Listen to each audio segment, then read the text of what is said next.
पता है, जब कभी कभी एकांत में होता हूँ, भगवान के सामने बैठकर कभी अपनी बात कहने का मन करता है, तो मैं भगवान से एक ही प्रार्थना करता हूँ, प्रभु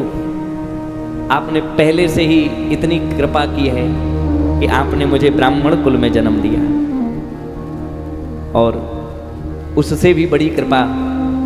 साधु संतों का सानिध्य दिया बचपन से ही, और उनसे भी बड़ी कृपा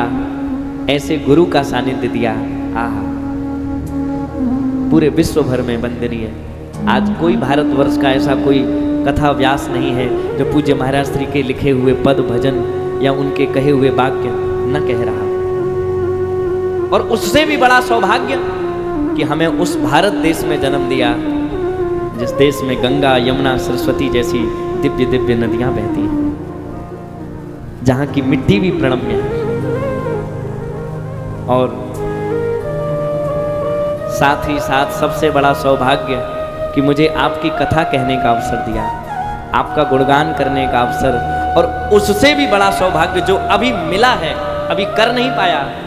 आपने अपना मंदिर बनवाने के लिए मुझे चुना। बोलो राधे राधे। मैं कभी कभी सोचता हूं कि क्या इस पूरे भारतवर्ष में इकलौते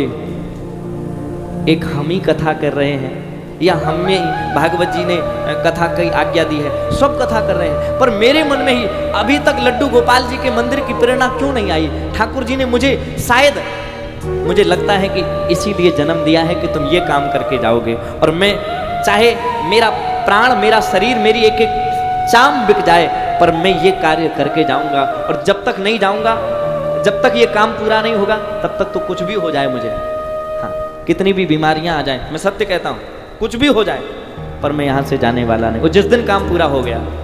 फिर ठाकुर जी से कह दूंगा आप तुम्हारी मर्जी। बोलो राधे राधे। और प्रभु अगर बुलाना भी तो इतनी प्रार्थना है कि वहां भी हमें अपनी कथा कहने का अवसर देना, और मैं आपको एक बार कथा सुनाना चाहता हूँ, आप मेरे यजमान बनो, मैं कथा कहूँ, और आपको कथा सुनाते सुनाते अब तक मैं कई बार रोया हूँ, पर पहली बार आपको जब कथा सुनाऊँ तो अपने ही चरित्र सुन के आपकी आंखों में आंसू देखना चाहता हूँ।